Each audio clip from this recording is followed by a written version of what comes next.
Tataki. Translation, fish that has been lightly seared. And in this case, tuna. Not any old tuna, albacore tuna. This long line, fatty, delicious tuna just makes you want to say,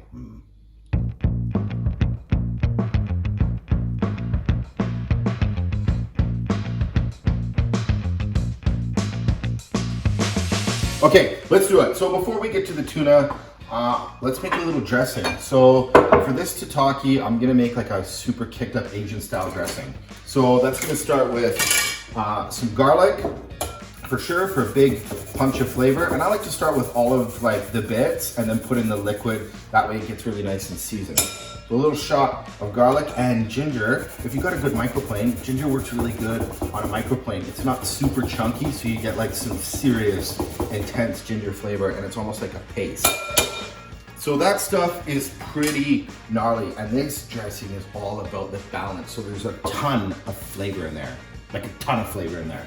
So, and ginger can be quite spicy, and garlic can be quite spicy too. So to balance that out, just like a touch of honey gives it a little sweetness. If you don't have honey, you could use white sugar or brown sugar. Totally cool, totally fine. And for some big like umami bomb and some sodium, a nice shot of soy sauce. Not too much because it's pretty intense. You just want a light kiss of it, and it really gives you like a good body feel in the mouth. It's got a ton of body to it.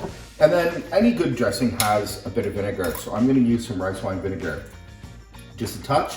You don't have rice wine vinegar, it's totally cool. You can use apple cider vinegar, you can use a splash of white vinegar, you can use lime juice, you can use red vinegar if you want, but I'm just playing in the mood, so rice wine vinegar for sure.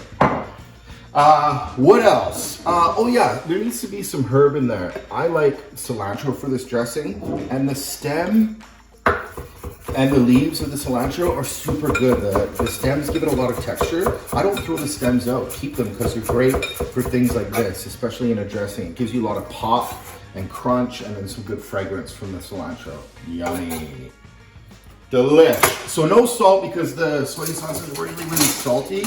And then I just mix it up a little bit. This is great. And you just want a few splashes of oil. Just get it around in there. And it's so good because it's really nice and chunky. And there's a lot of power in there from the vinegar and from the soya.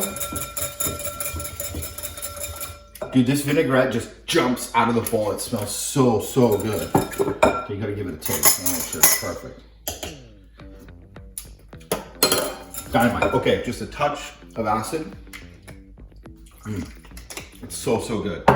It's gonna go perfect with tuna. So that's a great flavor base. So it's gonna season the tuna. The fatty tuna, it has a really light fish taste, but with that dressing, it makes it super explosive. And then I'm all about texture in the tuna tataki, so I'm gonna do a little salad with mango and avocado. So these are our truffle mangoes. They're really cool.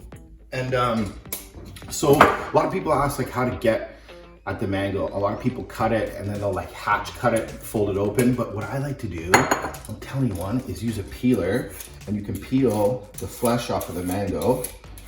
You want to make sure your mango's slightly firm but ripe, and then the peeler just kind of helps you get at the mango because there's that big pith in there. And then I just cut off the cheeks. Check it out. Man, the mango smells so fresh. Yeah, and then I prop the mango out, and then you can just slice off those sweet cheeks. Trust me, I saved the rest of the mango, put it in a curry or something that's delicious.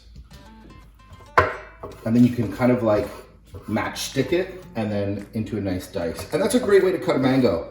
Like I said, a lot of people just take it off with the skin and then hatch cut it, but this is great. Take a peeler to it, a nice speed peeler, and then you can peel the skin off, and then you've got like maximum mango. And it's so beautiful and fresh.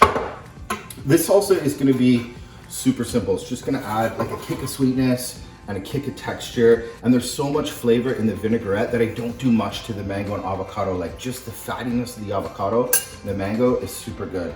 So this is the way that I cut avocados for this. And this is what you could do with the mango. Like if you left the skin on, you could do one of these and then like fold it open and you have a dice. But this is perfect for the avocado. If you don't have avocado, you can just use mango, but the balance between the fattiness and the avocado and the mango is just delicious. Sweet, get a spoon, pop it out. so good. And it's that easy to add like some good texture. You want some big chunks of the avocado and the mango in there. It's gonna be some pretty good mouthfuls. Okay, delicious. Let's talk about, oh, you know what? Put a little lime in there. It's just gonna add a little bit of citrus, and then it's gonna help the avocado stay nice and green. No salt, no nothing like that. That dressing is so explosive that you just want the really fresh, fatty fruitiness and the salsa. So for the tuna, this is albacore tuna, long line, guilt-free, sustainable fish. I find it at my fish market. It's usually frozen and it's fairly inexpensive. And if you've never used it, try it. It's just delicious. So there's a few ways that you can cook this. One, you can put some oil in a non-stick pan and just sear the sides really evenly. That's cool. You can steam the fish too, but like you just want to do it in like 1 minute or less, because tataki, you just want to cook the outside of the fish. But you can try those. But what I like to do is use a blowtorch. This is kind of crazy, but it's perfect because it kind of sears the fish, and you kind of get the same effect if you do it in the pan, but this kind of just makes it more consistent and more even. And I don't season the fish, I season it after, because just the outside gets that little sear on it, and then when I cut it, I put seasoning on the cuts of the fish. And you can see that it just gives it like a really nice color on the outside. And it's fun. Pull out a blowtorch in front of your friends and family and be like, "This is crazy." But it also makes a lot of sense. And it gives it a good flavor, like that high heat. Doesn't cook it all the way through, but it gives it that nice little char that like blisters the flesh a little bit. It's so cool. Amazing. And it's really loud, which I like. So to cut the fish, you want a super sharp knife. 1 second. And you want to be careful because you don't want to, okay. That's not a knife. No, that's a knife. You could do this ahead of time and let it cool, but I'm gonna cut into it right away. And it's just a great texture because it's nice and cold on the inside, and then the outside is just freshly seared, and it makes it really easy to cut it. It's super yummy. If you don't have tuna, go and buy some. You can find it anywhere. It's just delicious. And I've done this raw before, which isn't really considered a tataki. You dice it up and make a poke, but I find if like you're gonna have tuna for the first time, you wanna eat it that like sushi quality rare, give it a little sear, it's all good. Okay, let's plate it. This is my favorite part. We good? Yeah. So I'm gonna start with the mango and avocado as a base, and that's really good. It goes so well with the fish.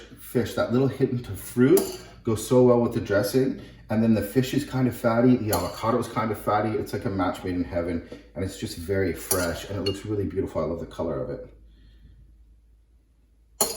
So good. I like lots of mango in it.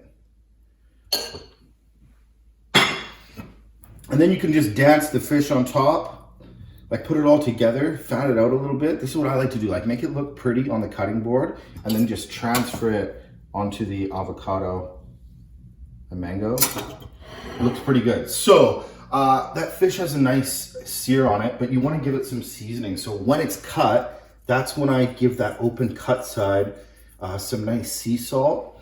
And then for the dressing, so good.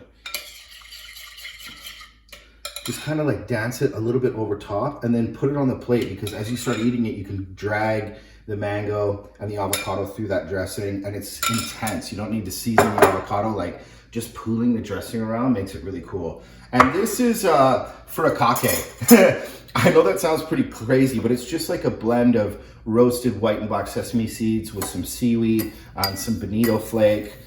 This one's really cool. You don't have to use it, but I love the pop of crunch from the sesame seeds. So just put that on top of the fish, in and around. Delicious. And then a little splash of chili oil, because I like the balance, because there's a lot of sweetness going in there. And you just get like a tiny bit of chili oil. It looks really pretty, and then it gives you like a little bit of spiciness. Super cool.